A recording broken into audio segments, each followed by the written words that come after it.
হিন্দু ভাইদের নসিবে এটা হয়, খ্রিস্টানদের নসিবে হয়, ইহুদিদের নসিবে হয়, অথচ তারা তাদের ধর্ম মেনে চলছে। তুমি 38 ঘন্টা বছরে পিওর ধর্মের কথা শোনো, তাহলে এবার চেক করা যাক তুমি কতটা মানতে পেরেছো। সবাই তো এতক্ষণ বলে বলে এলাম মেনে চলছে, তোমারটা তাহলে চেক করা যাক তুমি কতটা মানতে পেরেছো। এই চেক করে দেখবো আপনি কতটা মানতে পেরেছেন, দেখবো। আপনারা ফেল করবেন না পাস করবেন একটু পরেই বোঝা যাবে। চলুন কোরআনের একটা আয়াত দিয়ে বলা যাক আপনি কতটা মানতে পেরেছেন।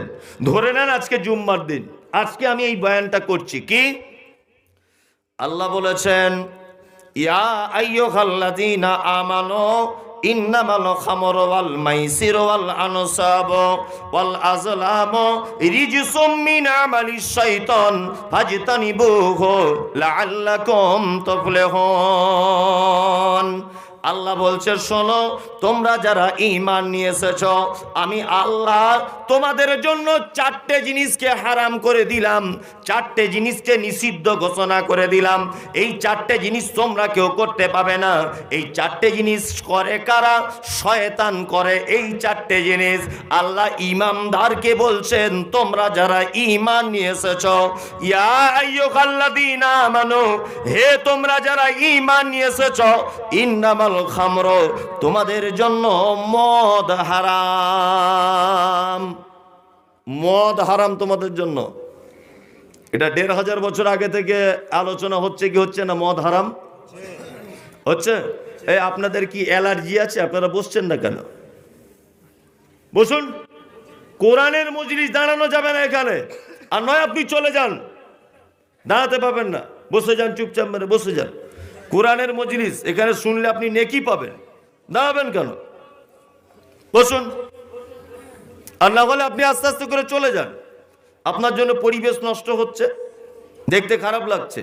আজকের এত সুন্দর পরিবেশ, আমার আজকে নিয়ে 68টা প্রোগ্রাম হচ্ছে। আমি বাড়ি থেকে 68 দিন হলো আজকে আসা, 68 দিনে আমি এত সুন্দর পরিবেশ দেখিনি। আজকেই ফার্স্ট যেখানে কোনো রকমের ডিস্টার্ব নেই। আল্লাহ তাআলা কি বলছেন? মদ হারাম, তাই তো? মদ কি মুসলমান ছাড়তে পেরেছে? পারেনি। মৌলভী সাহেব, মদ তো আমরা কেউ খাই না, ওই বক্তব্যটা বাদ দিয়েই বলুন। এই আসলে মদ কাকে বলে তুমি এটা জানো? খামর কাকে বলে? দুইজন সাইকুল হাদিস বসে আছেন, বড় বড় আলেম, জিজ্ঞেস করুন তো দেখি কাকে বলে।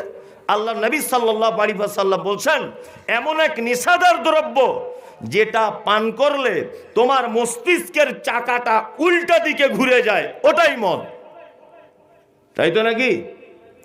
তোমার এমন একটা নেশাদার দ্রব্য যেটা পান করলে, যেটা খেলে তোমার মস্তিষ্কের চাকাটা উল্টা দিকে ঘুরে যাবে, তারই নাম মদ।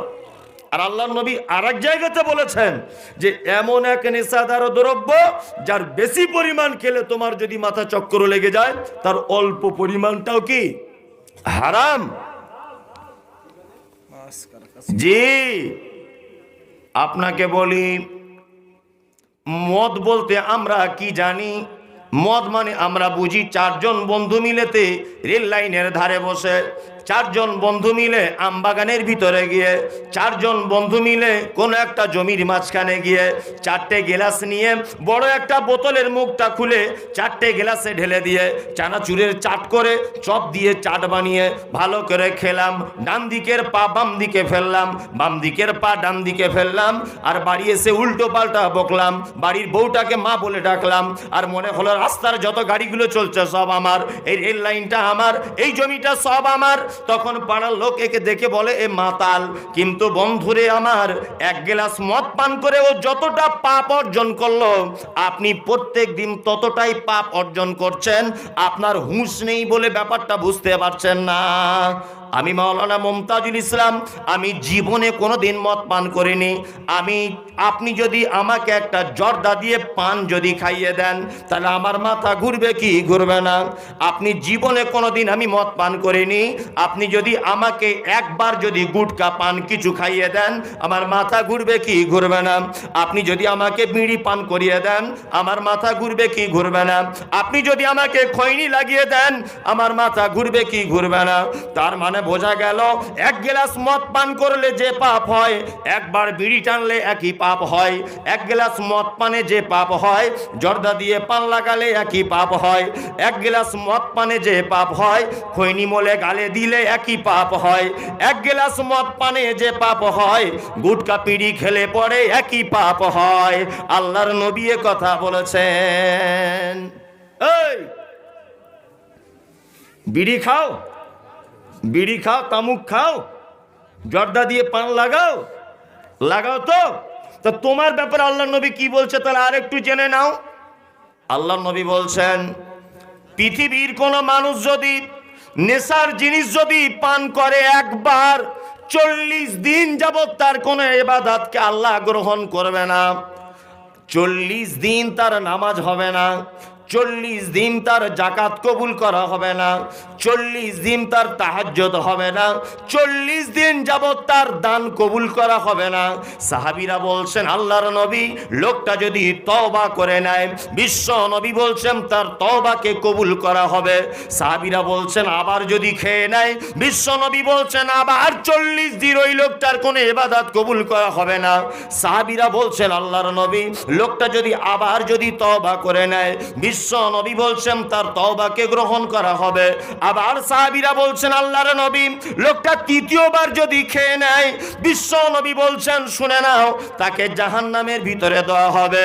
পানি পানি বলে যেদিন চিৎকার করিবে, গরম পানি আল্লাহ পান করাইবে, না করিবে কোন বন্ধু কোন উপকার, না করিবে কোন বন্ধু কোন উপকার, জাহান্নামে পুড়ে সবে হবে ছারখার। জাহান্নামের ভিতরে একজন নেশাদার দ্রব্য পানকারীকে জাহান্নামের ভিতরে দেওয়া হবে। পানি পানি বলে সেদিন সে চিৎকার করবে। আল্লাহর নবী বলছেন, ওই লোকটাকে তিনাতুল খাবাল বলে একটা জাহান্নামে খাদ্য পাওয়া যাবে। ওই তিনাতুল খাবাল খাদ্যটা ওই পিপাসায় কাতর হয়ে যাওয়া মানুষটিকে পান করানো হবে। সাহাবীরা বলছেন, আল্লাহর নবী, তিনাতুল খাবাল খাদ্যটা কেমন? বিশ্ব নবী বলছেন, জাহান্নামীদের শরীর থেকে রক্ত আর পুঁজ গলে গলে গলে গলে পড়বে, সেটা গেলাসে করে নিয়ে জাহান্নামীদেরকে পান করানো হবে। আর বলা হবে, তোমরা এটা পান করো। দুনিয়ায় বিড়ি খেয়েছো, সিগারেট খেয়েছো, গাঁজা খেয়েছো, মদ খেয়েছো, খৈনি খেয়েছো, যা কিছু নেশার জিনিস তোমরা পান করেছো, এর বিনিময়ে তোমাদেরকে জাহান্নামে আজকে পিপাসায় তোমার কাতর হয়ে যাচ্ছ, তোমাদেরকে তিনাতুল খাবাল এই শরবতটা পান করানো হবে। 40 দিন কবুল হবে না। কোন মানুষ যদি নেশা করতে করতে যদি মারা যায়, তওবা যদি না করে, ও জাহান্নাম চলে যাবে। কি বলছি বুঝতে পারছেন? আমি একটাও কিন্তু উল্টোপাল্টা কথা বলছি না। আমার সাইডে বাঘা বাঘা দুটো লোক বসে আছে। আপনি চালাকি করিয়েন না যে মনে হয় মমতাজুল ভাই এখানে সে উল্টাপাল্টা ফতোয়া দিয়ে চলে যাচ্ছে। অত সহজ নয়। আবার কিছু লোককে দেখছি ফজরে আজান দিচ্ছে মসজিদে, বাড়ি থেকে উঠছে, মেসওয়াক নেওয়া বাদ দিয়ে বালিশের তলা দিয়ে আগে বিড়ি আর দেশলাইটা নিয়ে বিড়ি টানতে টানতে মসজিদের গেটে গিয়ে বিড়িটা ফেলে কাতারে দাঁড়িয়ে যাচ্ছে। হচ্ছে কি হচ্ছে না? হচ্ছে কি হচ্ছে না? করছে। পাঁঠা ছাগল দেখেছেন কেমন গন্ধ? 3 কিলোমিটার দূর থেকে গন্ধ পাওয়া যায় যে একটা আছে ওখানে। ঠিক ওই রকম বাসি মুখে যে বিড়ি পান করে মসজিদে গেছে, ও হারাম করতো, নিজের নামাজ বরবাদ করলো আর 5টা লোকেরও বরবাদ করলো। করলো কি করলো না? আরো 5টা লোকের বরবাদ করলো। এরকম লোক মনে হয় মালদা আপনাদের এখানে নেই, টেটিয়াতে আছে, আছে। আবার আবার কিছু যুবক ছেলেকে দেখছি বাজার থেকে কেটে নিয়ে গালে ঢেলে দিয়ে সালা হারাম করে পাঁটি ছাগলের মতো ফিচিক ফিচিক ফিচিক ফিচিক করেই যাচ্ছে সারাদিন। হারাম করতে জ্বালাতে কেউ ট্রেনে বাথরুমে ঢুকবেন, যেতে পারবেন না। হসপিটালে যাবেন, বাথরুমে ঢুকবেন, যেতে পারবেন না। পারা যাবে? পারা যাবে না। যেখানেই যাবেন ওই। আমি একবার বোম্বে গেছিলাম বেড়াতে, তা বোম্বে থেকে ফিরছি, ইগতপুরি বলে একটা স্টেশন আছে, ফেরার পথে। তা যেখানে ওই পাহাড়ের ভিতর দিয়ে গাড়িটা যায়, জানেন যারা বোম্বে গেছেন, ওই পাহাড়ে ঢোকার আগে স্টপেজটা হচ্ছে ইগতপুরি, দুই দিকে পাহাড়, মাঝখানে স্টেশনটা। তো 2-3 ঘন্টা গাড়িটা দাঁড়িয়ে আছে। তা আমি নেমে ঘুরছি, সিগন্যালের কারণে দাঁড়িয়ে আছে, 2-3 ঘন্টা হয়ে গেছে। 2-3টে ছেলে দেখছি বারবার এরকম এরকম করছে, এরকম এরকম করছে, প্ল্যাটফর্মে ঘুরছে। তা আমি ওকে বলছি, বাবু কিয়া হুয়া? আমি তো ভালো হিন্দি জানি না, একদম পিওর বাংলা লোক। তা আমি আদো আদো করে বললাম, কি হয়েছে রে তোদের, হিন্দিতেই বললাম ওটা। তা বলছেন কিছু হয়নি, আমাদের হিন্দিতেই বলছে কিছু হয়নি। তো ওদের হিন্দি বলা দেখে আমি বুঝতে পেরে গেলাম যে মাল পাক্কা বাঙালি। আমি ওদেরকে তখন জোর করে বললাম, এই কি হয়েছে তোদের বল, টাকা পয়সা হারিয়েছে, কিছু কিছু লাগবে তোদের? তো যে না মুলি সাহেব আপনাকে বলা যাবে না। তোদের বাড়ি কোথায়? বলছে মুর্শিদাবাদে। কি কি খুঁজছিস বল না রে। তখন একটা ছেলে ওই দিকে ফিরে বলছে, আমরা 3 জনে মুলি সাহেব বিড়ি খাই, বিড়ি শেষ হয়ে গেছে, প্ল্যাটফর্মে বিড়ির পাছা টাছে যদি পাওয়া যায় খুঁজছি, এত নেশা উঠে গেছে মুলি সাহেব, থাকতে পারছি না। বলছে আর কি 3 জন, এত নেশা উঠে গেছে মুলি সাহেব, থাকতে পারছি না। কি বুঝলেন আপনি? এই তাহলে আপনি তো প্রথমে বলেছেন মেনে নিব, এটা কোরআন, আল্লাহ বলছেন এটা কোরআন, এটা হাদিস নয়। যে নেশার জিনিস হারাম, এটা কি? এটা কি? কোরআন। একটা লোক বলুন তো যে আজকে থেকে ছেড়ে দেবো, একটা লোক বলুন, একটা লোক বলুন তো। অত সহজ নয়। শুধু বলছে আগামী বছরে কাকে আনবি? বলছে কাবা শরীফের ইমামকে আনবো। কাবা শরীফের ইমামকে আনো, তুমি আরো বড় মৌলী সাহেব আনো, 10 পয়সাও কাজ নেই যদি মেনে নিতে না পারো। টাকা আছে বলে তুমি কি ভাবছো বড় বড় বক্তা আনবার, প্রতি বছরে জলসা দিব? কোনো কাজ নেই, কোনো কাজ নেই। বলেছি আমি, পৃথিবীর সমস্ত জাতির মানুষ তার ধর্ম সঠিক হোক আর ভুল হোক মেনে চলছে, মানে না শুধু এরা। কারা? মুসলিমরা মানে না। একটা লোক এখানে বাপের বেটা নেই, হাতটা তুলে বলুন যে নেশার জিনিস আজকে থেকে ছেড়ে দিলাম মৌলভী সাহেব। খেতে তুমি কিছু, হ্যাঁ, জলসা দিয়ে এটা উপকার হলো, একজন হেদায়েত পেল, এটা কাজ হয়েছে। ওকে সবাই দেখছে, ও কি বিয়ে করতে এসছে নাকি? ওকে দেখছো? তোমার লজ্জা আছে? তুমি হাত তুলতে পারলে না? তোমার লজ্জা আছে? তুমি হাসছো দাঁত বার করে। ও কোরআন মেনে নিল, সত্য এসে গেছে, মিথ্যা ছেড়ে দিল। এই মুহূর্তে যতজন আছে ওই আল্লাহর কাছে সর্বাধিক প্রিয়। আপনি হাসছেন এখানে? এইখানে যদি বলতে নাও পারেন, শুনে নেন, আপনাকে বলে দিলাম, আজকে যদি একবারে এক টান বিড়ি মেরে দেন, 40 দিন নামাজ হবে না, এটা যেন মাথায় থাকে। ছাড়বেন না ছাড়বেন ওটা আপনার বিষয়। বিবেকের কাছে প্রশ্ন যেন আপনাকে রেখে দিয়ে গেলাম, অবশ্যই আপনার বিবেক এটা নাড়া দেবে। কি বলছি বুঝতে পারছেন? বিবেক যেন নাড়া দেয় এটাই। অলমাইসির, জুয়ো খেলা হারাম। আল্লাহ দ্বিতীয়বারে বলছেন কি কি হারাম? কে? জুয়ো খেলা হারাম। ইসলামে জুয়ো হারাম কেন? এর পিছনে একটা বড় কারণ আছে। কারণ এক শ্রেণীর মানুষকে ধনী করে আর বেশি সংখ্যক মানুষকে গরিব করে দেয় জুয়োর নাম। যেমন পশ্চিম বাংলা যে লটারিটা বিক্রি হয় 6 টাকা করে piece, 10 same, 5 same, 20 same, 100 same, যেসব বিক্রিগুলো হয়, এই টিকিট যারা কাটো, এই 1 কোটি টাকা ফার্স্ট প্রাইজ টিকিটের, তাই না? আচ্ছা বলুন তো, পশ্চিম বাংলাতে এই টিকিটের ফার্স্ট প্রাইজ 1 কোটি টাকা। আচ্ছা বলুন তো, প্রাইজ কি টিকিটটা কেটেছে ধরে নেন 1.5 কোটি লোক, ধরে নেন। আচ্ছা টিকিট কোম্পানি বা সরকারি ভাবে কি সব লোক কি ফার্স্ট প্রাইজ দিবে? না 1.5 কোটির মধ্যে একজনকে দিবে? একজনকে দিবে। তাহলে 1.5 কোটি মানুষের মধ্যে একটা লোক ধনী হলো, বাকি সব লোক কি হলো? গরিব হলো। এই জন্য ইসলামে এটা হারাম। এই জন্য কি এটা ইসলামে হারাম। এরকম প্রত্যেক দিন একজন করে লোক 1 কোটি টাকা পাচ্ছে আর কোটি কোটি মানুষ ভিখারি হয়ে যাচ্ছে লটারি কেটে। এটা ইসলামে হারাম। ওয়াল আনসাব, দেবদেবীর পূজা, আগেকার দিনে এগুলো ছিল যে মানব দেব দেবীর কাছে যাওয়া, গায়রুল্লাহর কাছে যাওয়া, এগুলো কি হারাম। মুসলমানরা দেব দেবীর পূজা করে না, হিন্দু ভাইরা উপরে তৈরি করা মাটির ঠাকুরের পূজা করে। আর কিছু বোকা মুসলমান মারা যাওয়া মানুষের, মৃত্যু মানুষের কবরের ভিতরে পূজা করে। এই ভাই এই যে লাল চাদর পরে বসে আছে, এ আমার কাছে বসেছিল তখন ঘরে। আমাকে একটা লোক ফোন করে বলছে, হুজুর আপনার একটা বক্তব্য শুনছিলাম। এই লোকটা ছিল, কথাটা মজবুত করার জন্য ওকে সামনে রেখে বলছি। একটা লোক আমায় ফোন করে ধুমকি দিচ্ছে, হুজুর আপনার একটা বক্তব্য শুনছিলাম, আপনি বলছেন মাজারে যাওয়া যাবে না, মাজারে যাওয়া যাবে না আপনি বলেছেন। বললাম হ্যাঁ বলেছি। বলছে আপনার কি এই হাদিসটা জানা আছে? যে কি হাদিস? বলছে এই কোরআনের এই আয়াতটা আপনি পড়েছেন। বললাম কি আয়াত? বলছে পীরের হাতে বায়াত করলে ওই হাতটার নিজের হাত থাকে না, আল্লাহর হাত হয়ে যায়। গল্প হচ্ছিল তো, ফোন করেছে আমাকে বর্ধমান থেকে, বলছে আপনার কোরআনের এই আয়াতটা জানা আছে? আমি বললাম ভাই এই আয়াত কোরআনের কোথাও লেখা নেই। আমি ভদ্র ভাই বললাম। আমি ওকে বললাম আপনি কি আমার সঙ্গে বসতে চাইছেন? যদি বসার আপনার কোনো ক্ষমতা থাকে তাহলে অমুক জায়গাতে আমার মাদ্রাসা আছে, আপনার গ্রাম থেকে 10 কিলো 20 কিলোমিটার দূরে আমার মাদ্রাসায় আপনি আসুন। আমার মাদ্রাসায় বসে আপনাকে আমি ঠান্ডা মাথায় বলবো মাজারে যাওয়া যাবে কি যাবে না। আচ্ছা একটা কথা আপনাদেরকে বলে দিচ্ছি, ভালো করে উত্তরটা দেন তো। হযরত আবু বকরের নাম শুনলে আমরা কি বলি?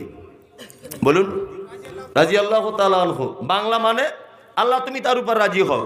উসমান একই, আলী একই, ওমর একই, আবু বকর, আব্দুল ইবনে মাসউদ, আবু হুরায়রা, যারই নাম শুনি কি বলি? আল্লাহ। বাংলা মানে কি? আল্লাহ তুমি তার উপরে রাজি বা খুশি হও, এটা বাংলা মানে, তাই তো? এবার আপনাকে একটা কথা বলি। আচ্ছা বলুন তো, আমাদের নবী মুহাম্মদ এই লোকটার নাম শুনে কি বলতে হয়? সাল্লাল্লাহু আলাইহি ওয়াসাল্লাম। বাংলা মানে আল্লাহ তুমি তার উপরে খুশি হয়ে যাও, তুমি তার উপরে শান্তি বর্ষণ করো, রহমত বর্ষণ করো। এর বাংলা যা বলবেন আপনি এটাই। এক কথায় আপনি হযরত মুহাম্মদ সাল্লাল্লাহু আলাইহি ওয়াসাল্লামের জন্য দোয়া করলেন না তার কাছে দোয়া চাইলেন? কোনটা? উত্তর দেন। করলেন। আবু বকর, ওমর, উসমানের কাছে দোয়া চাইলেন না তাদের জন্য দোয়া করলেন? কোনটা? করলেন। এবার বলুন, আবু বকর, ওমর, উসমান, আলী এই চারজনের ভালোবাসা আর এই চারজন ভালো মানুষকে একটা পাল্লাতে তুললাম, আর হযরত মুহাম্মদ সাল্লাল্লাহু আলাইহি ওয়াসাল্লামকে পাল্লার আরেক দিকে তুললাম। বলুন তো দেখি, ঈমান, মর্যাদা, গুরুত্ব, ভালো এই দিক দিয়ে ওই চারজন ভারী হবে না আল্লাহ নবী সাল্লাল্লাহু আলাইহি ওয়াসাল্লামের ওজন ভারী হবে? নবী সাল্লাল্লাহু আলাইহি ওয়াসাল্লামের ওজন ভারী হবে। তার মানে বোঝা গেল আবু বকর, ওমর, উসমান এদের থেকে আল্লাহ নবীর কি অনেক বড় সম্মানের, তাই তো? তাহলে আমরা আবু বকরের জন্য দোয়া করলাম, ওমরের জন্য দোয়া করলাম, আল্লাহ নবীর জন্য কি দোয়া করলাম। এবার আপনাকে বলছি, সারা ভারত, পাকিস্তান আর বাংলাদেশের যত পীর আছে এই পীরগুলোকে একটা পাল্লায় তুললাম, আর হযরত মুহাম্মদ সাল্লাল্লাহু আলাইহি ওয়াসাল্লামকে একটা পাল্লায় তুললাম। আচ্ছা বলুন তো কোন পাল্লাটা ভারী হবে? হযরত মুহাম্মদ সাল্লাল্লাহু আলাইহি ওয়াসাল্লামের। তাহলে পৃথিবীর সব থেকে ভারী, সব থেকে দামি লোক, তার জন্য দোয়া করছি, তার কাছে দোয়া চাওয়ার পারমিশন আছে? আছে? নাই। তা তার কাছে যখন বাচ্চা কাচ্চা চাওয়ার পারমিশন নেই, তার কাছে যখন ভালো মন্দ কিছু চাওয়ার পারমিশন নেই, তা তোমার হুজুরের কাছে, পীরের কাছে চাওয়ার পারমিশন থাকতে পারে? পারে? চাওয়ার পারমিশন যদি মানুষ হিসাবে কারোর কাছে থাকতো, পৃথিবীতে একটা মানুষের কাছে চাওয়ার পারমিশন থাকতো, তিনি হচ্ছেন মুহাম্মদ সাল্লাল্লাহু আলাইহি সাল্লাম। এই লোকটার কাছে যখন চাওয়ার পারমিশন নেই, পৃথিবীর কারোর কাছে চাওয়ার কোনো পারমিশন নেই। বোঝাতে পেরেছি আপনাকে? একদম খুব সাবধানে থাকবেন, ভ্রান্ত জায়গাতে যাবেন না। আমি আপনাকে আর একটা কথা বলে দিয়ে যাচ্ছি, ভালো করে শুনবেন। এখন অনেক বক্তা উঠেছে, আমরা সহি আকীদার মানুষ, আহলে হাদিস বলে নিজেকে দাবি করি, অথচ বেদাতি হুজুরদেরকে দিয়ে জলসা করাচ্ছি, এটা আমার কাছে আছে। আমার তো গা জ্বলে যায়। মানে এরা তো আহলে হাদিস নয়, কট্টর বেদাতি যারা। এমন বক্তা আছে পশ্চিম বাংলাতে যারা কালকে মারা গেলে পরশুদিন মাজার করা হবে। এই রকম বক্তার নাম আমি বলে দিতে পারি, সোশ্যাল মিডিয়া আছে বলে বলতে পারছি না। রাস্তাঘাটে একা একা চলাফেরা করি, আমার নিজের একটা ভয় আছে। অসংখ্য বক্তা এরকম আছে, ইউটিউবে দেখছে আর মানুষ তাদেরকে নিয়ে চলে আসছে। একটা ফতোয়া দিয়ে যদি চলে যায়, আমি যদি এখানে বলে যাই এই জিনিসটা হারাম, আর ইসমাইল ভাই যদি কাল সকালে বলে মমতাজুল ভাই যেটা বলেছে ভুল, ওর কথা একটা মানুষ শুনবে না। কারণ পাবলিক মনে করে বক্তা যে হয় তার থেকে বড় আলেম আর কেউ হয় না। ঠিক বলছি কিনা শেখ? এখন আমি যে কথাই বলবো আপনার কাছে চূড়ান্ত মনে হবে, আমার পরে যদি মাওলানা সাহেব কোনো কথা বলে মানুষ আর মানতে চাইবে না। এগুলো খুব হুঁশিয়ারি থাকবেন। আরে আহলে হাদিস কাদেরকে বক্তা করে আনছে? যারা 60 বছর বয়স হয়ে গেল, আল্লাহর নবীর সুন্নত অনুযায়ী 2 রাকাত নামাজ পড়ার ক্ষমতা রাখে না, তাদেরকে আহলে হাদিসরা প্রধান বক্তা করে আনছে। এটা জাতির লজ্জা ছাড়া আর কিছু নয়। এটা খুব হুঁশিয়ারি করে রাখবেন এই কথাটা। আমি আপনাকে একটা জিনিস বোঝাচ্ছি, খুব ভালো করে বুঝবেন। আমার হাতে এটা একটা চাদর, এই চাদরটা খুব নতুন। আর এই হাতে আর একটা চাদর, এই চাদরটা একটু ছেঁড়া, পুরাতন মতো। আমি এই চাদর দুটো বিক্রি করব। আপনার কোন চাদরটা কিনবেন বলুন তো? নতুনটা কিনবেন, তাই না?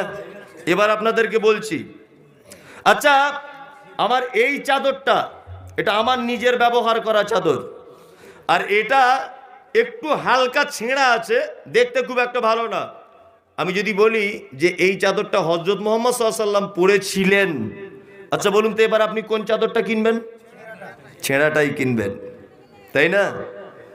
তাহলে আমল আর ইবাদতের ব্যাপারে এরকম কিছু গোজামিল আছে।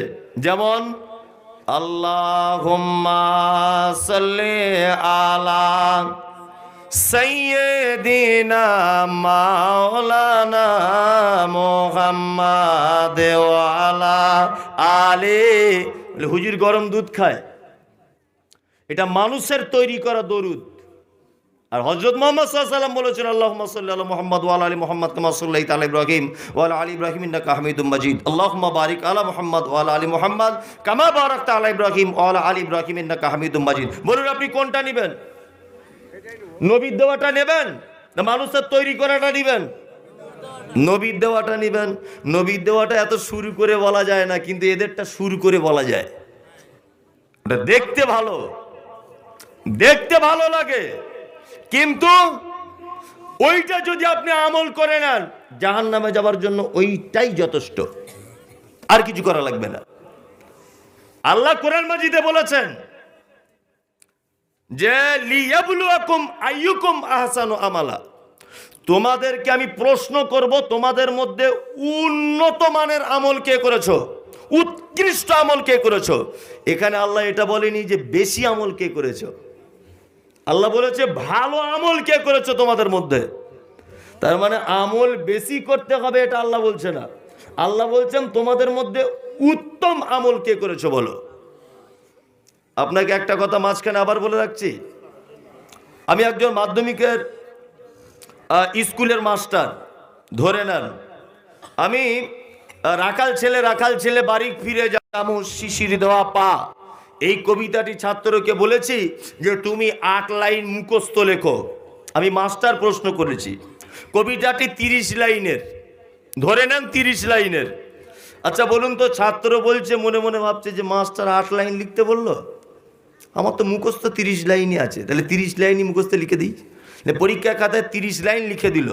আচ্ছা বলুন তো, একজন মাস্টার 30 লাইন যদি ছাত্র লিখে দেয়, তাহলে মাস্টার যদি সলিড হয়, ওনার যদি নিজস্ব পার্সোনালিটি কিছু যদি বিদ্যা বুদ্ধি থাকে, তাহলে বলুন তো দেখি ছাত্রটা নাম্বার পাওয়ার যোগ্য না অযোগ্য? অযোগ্য।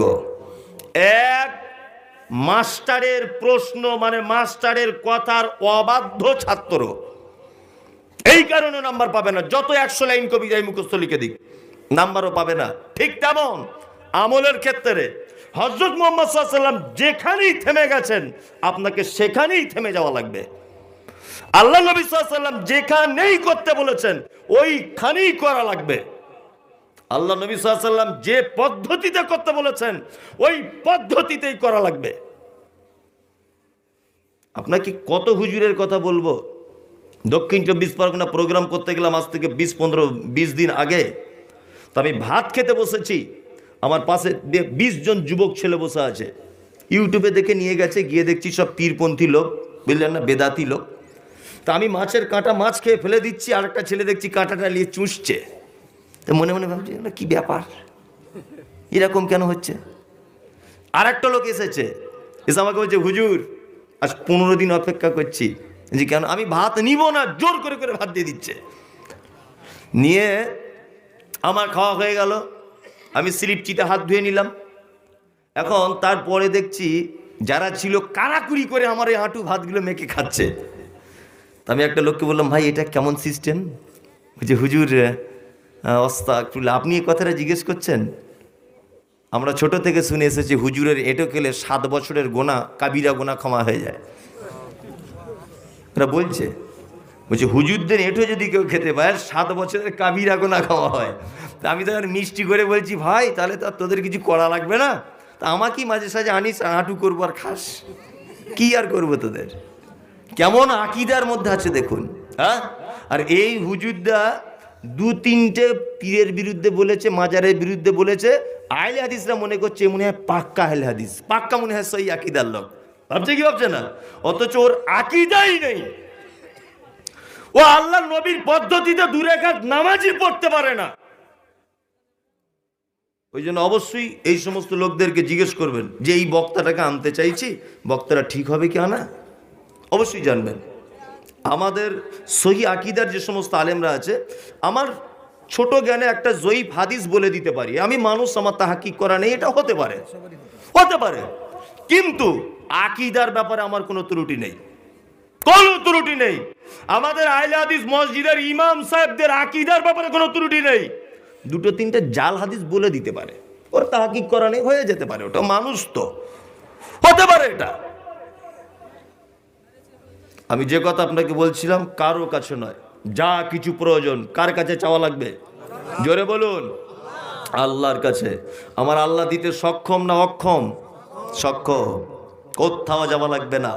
বড় ছেলেটা ক্যান্সার রোগে আক্রান্ত, ডাক্তার বলেছে আর কোথাও চান্স নেই, কোথাও যাওয়া লাগবে না। রাতের বেলা উঠে টুক টুক টুক টুক করে মসজিদের এক কোণাতে বসে আল্লাহকে ডেকে বলুন, আল্লাহ পৃথিবীর কোনো মাজারে যায়নি, কোথাও যায়নি, তুমি স্রষ্টা। তুমি ইচ্ছা করলে ক্যান্সার রোগ কলের পানি পান করিয়ে আমার বেটাটাকে ভালো করে দিতে পারো। ইব্রাহিম নবীকে তুমি 70-75 বছর বয়সে বেটা দিয়েছ। আমার স্ত্রী আজকে 12 বছর মা হতে পারেনি, তুমি ইচ্ছা করলে আমার স্ত্রীকে একটা বেটা দিতে তুমিই পারো। আল্লাহ, অনেক টাকা ঋণ হয়ে গেছে, তুমি আমাকে ঋণ মুক্ত করে দাও। এটা কে পারে? কে পারে? আল্লাহ পারে, আল্লাহই পারে, এটা আর কেউ পারে না। অল আনসাব অল আজলাম, কারুর কাছে হাত দেখাতে যাবেন না, শুভ অশুভ কারুর কাছে দেখাতে যাবেন না। কি বলছি বুঝতে পারছেন না? শুভ অশুভ দেখাতে কারোর কাছে যাবেন না কোনোদিন। এই ঠিকাদারি করো, ফেরি করো, বাইরে কাজ করো, কারুর চক্করে পড়ে কারুর কাছে হাত যেন দেখাতে যাবে না। তোমার শুভ অশুভ ও কি বলে দিতে পারে?